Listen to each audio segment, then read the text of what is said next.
So we'll start off by just asking you the obvious question. Why do you want to be on Detroit City Council? You don't want my name first? We got your name.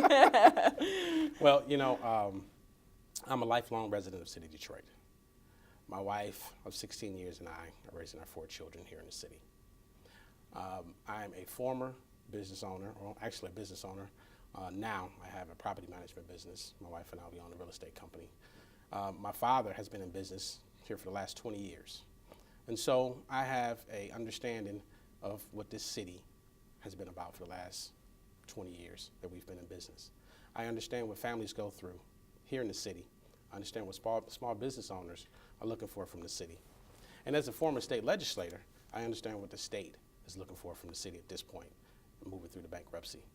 And so I think I bring a perspective that we can move the city forward with collaboration through city council, with city residents, businesses, and making sure that families have what they need to survive here and to live, play, and work here in the city.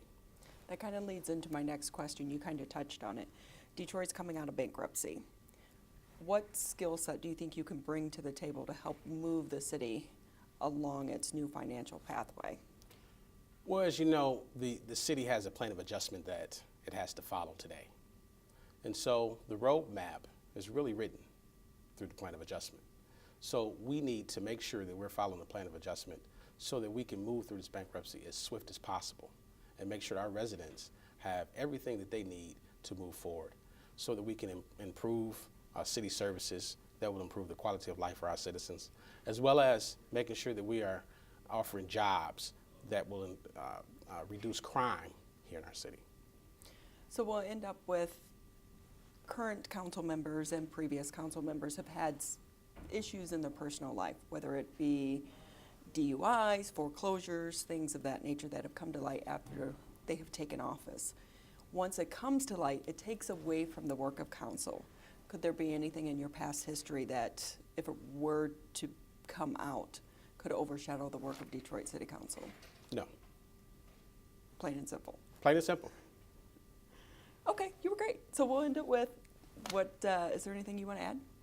Well, I'd like to speak directly to the council if possible. Mm-hmm. I'd like to say to Councilman President, President Pro Tem Cushenberry, Councilman Tate, Councilman Spivey, Councilman Lopez, Councilman Benson, Councilman Sheffield, and Councilman Leland.